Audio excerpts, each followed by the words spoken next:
Good morning students, गुरु classes में आपका स्वागत है। आज के इस वीडियो में हम लोग पढ़ेंगे मॉड ऑफ अनग्रुप्ड डेटा, जिसमें हम लोग सीखेंगे कि कैसे हम लोग अनग्रुप्ड डेटा के मॉड को फाइंड कर सकते हैं।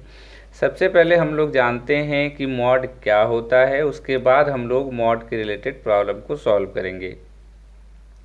मॉड वो वेरिएबल है, मॉड जो है दिए हुए वेरिएबल में वो वैल्यू है जो अनग्रुप्ड डेटा में सबसे ज़्यादा बार अपीयर होता है, उसे हम लोग दिए हुए डेटा का मॉड कहते हैं।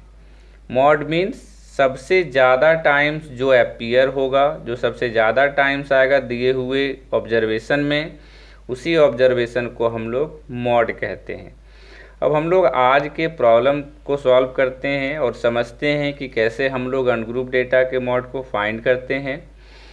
आज का पहला क्वेश्चन है, the marks obtained in a test by 12 students of a class are given below. हमें किसी भी क्लास टेस्ट में 12 स्टूडेंट द्वारा जो मार्क्स ऑब्टेन्ड हुआ है वो दिया हुआ है।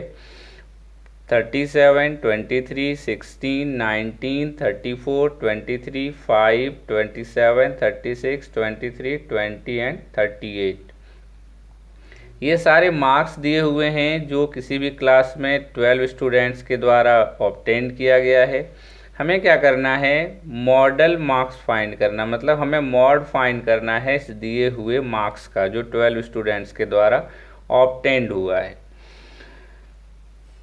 सबसे पहले हम लोग क्या करेंगे, जो हम लोग मीडियन में करते थे, सारे डेटा को पहले हम लोग असेंडिंग ऑर्डर में अरेंज कर लेंगे, उसके बाद हम लोग उसके मॉड को फाइंड करेंगे।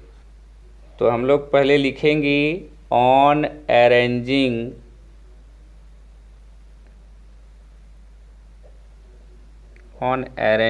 The data in ascending order.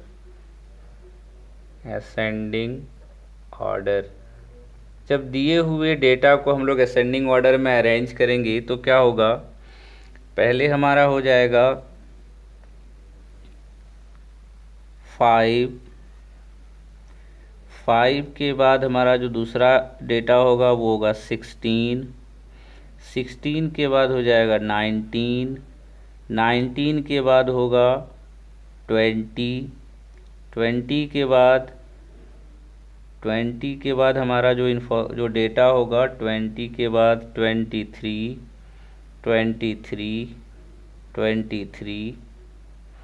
उसके बाद 23 के बाद जो नेक्स्ट है हमारा 23 के बाद 27 है, तो ये 27 हो जाएगा।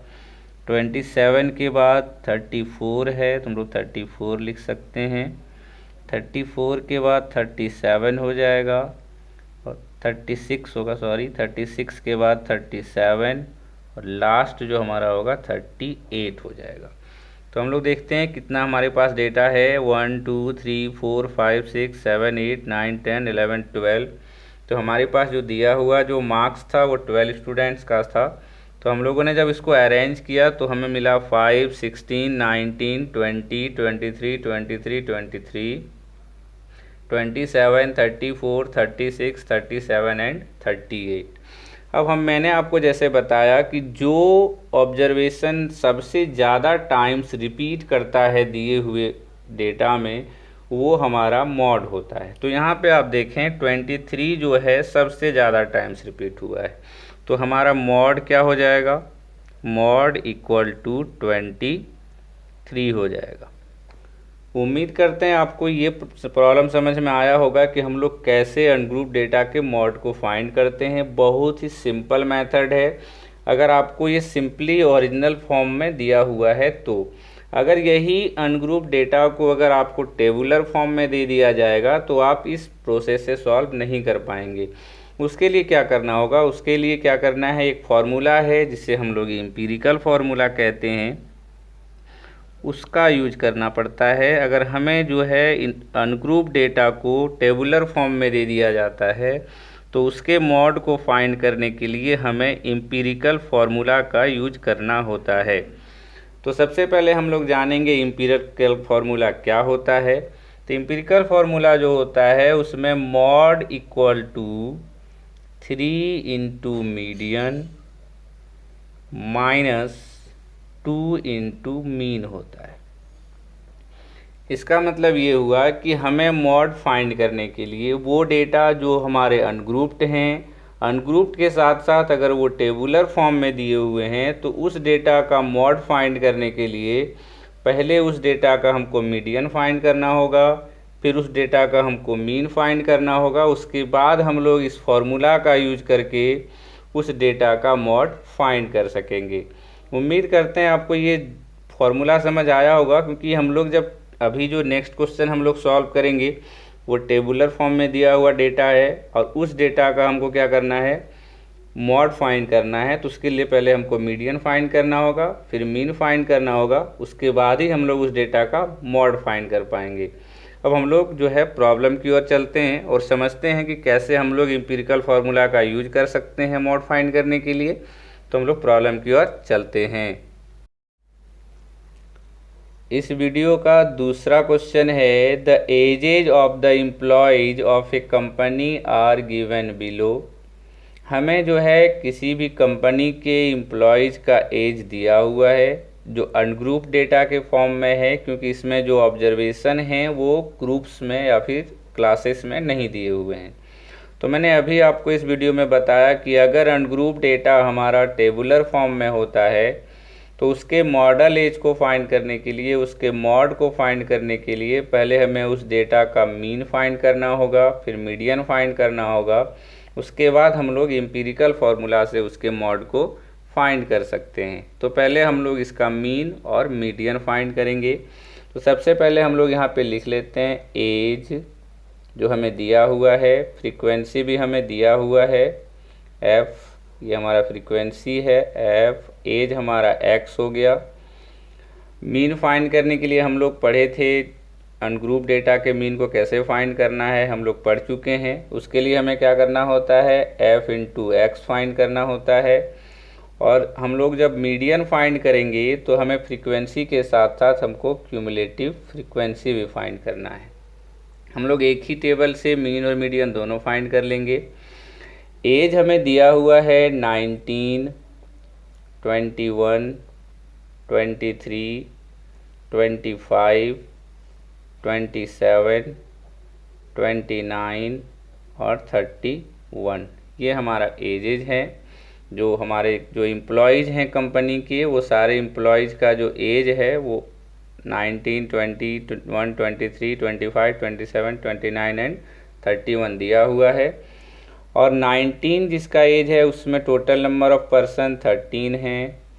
21 एज ग्रुप का जो है वो 15 है, फिर हमारा 16 है, 18 है, 16 है, 15 और लास्ट जो है 31 एज ग्रुप का 13% है। हमें क्या करना है, एफ इंटू एक्स फाइंड करना है। जब हम लोग एफ इंटू एक्स फाइंड करेंगे तो 13 इंटू 19 जो हमारा होगा 247 हो जाएगा। 15 इंटू 21 315, 16 इंटू 23, 16 3 जा 48, 16 2 जा 32 एंड 436 हो जाएगा 368। 18 इंटू 25 हमारा हो जाएगा 450। 16 इंटू 27 का हो जाएगा 432। 15 इंटू 29 जब करेंगे तो 435 हो जाएगा और 13 इंटू 31 403 हो जाएगा। तो इस प्रकार से हमने f इंटू एक्स का वैल्यू फाइंड कर लिया है। उसके बाद क्या करना है, क्यूमुलेटिव फ्रीक्वेंसी फाइंड करना है। एज ग्रुप 19 का जो क्यूमुलेटिव फ्रीक्वेंसी होगा 13, 21 का 13 प्लस 15 जो होगा 28, 28 प्लस 16 जो होगा 44 हो जाएगा। 44 प्लस 18 हमारा हो जाएगा 8 प्लस 4 12 का 2, 4 1 62। 62 प्लस 16 जो हमारा हो जाएगा 78 होगा। 78 प्लस 15 93 और 93 प्लस 13 जो होगा हमारा 106 हो जाएगा। तो हमारा क्यूमुलेटिव फ्रीक्वेंसी जो है वो भी आ गया दिए हुए एज ग्रुप का। 19 का 13, 21 का 28, 23 का 44, 25 का 62, 27 का 78, 29 का 93 और 31 एज ग्रुप का जो है वो क्यूमुलेटिव फ्रीक्वेंसी 106 आ गया। हमें अब क्या करना है, मीन फाइंड करने के लिए हमें सम ऑफ एफ एक्स फाइंड करना है, सिग्मा एफ एक्स, और उसके बाद हमें क्या करना है, सिग्मा एफ भी फाइंड करना है, जिससे हमें मीन फाइंड हो जाएगा। और हम लोग जानते हैं जो सम ऑफ फ्रीक्वेंसी होता है वही हमारा नंबर ऑफ ऑब्जर्वेशन होता है, तो इसको हम लोग लिख सकते हैं n equal to sigma F. इसको जब ऐड करेंगे तो 5 + 3 8 + 6 14 + 8 22 + 6 28 + 5 33 + 3 36 का 6 हो जाएगा। 3 4 5 6 7 8 9 10, तो हमारा जो नंबर ऑफ ऑब्जर्वेशन हो गया 106 हो गया। सिग्मा एफ एक्स जब हम लोग फाइंड करेंगे तो 7 + 5 12 + 8 20 22 5 27 3 30 का 0 हो गया। 3 3 + 4 7 1 8 6 14 + 5 19 3 22 और 3 25 का 5 हो गया। कैरी 2 2 2 4 3 7 3 10 4 14 + 4 18 + 4 22 + 4 26 हो जाएगा। तो हमारा सिग्मा एफ एक्स 2650 आ गया, और हमारा सिग्मा एफ जो नंबर ऑफ ऑब्जर्वेशन भी है वो हमारा 106 आ गया। तो हम लोग क्या करेंगे, मीन फाइंड करेंगे और मीडियन फाइंड करेंगे। पहले हम लोग मीन ही फाइंड कर लेते हैं। Mean equal to sigma F X by sigma F होता है। सिग्मा एफ एक्स हमारा आया 2650 बाय सिग्मा एफ है 106। 106 से जब इसको कैंसिल आउट करेंगे तो ये हमारा हो जाएगा 25 टाइम्स में ये कैंसिल आउट हो जाएगा। तो हमारा मीन जो है दिए हुए ऑब्जर्वेशन का वो 25 आ गया।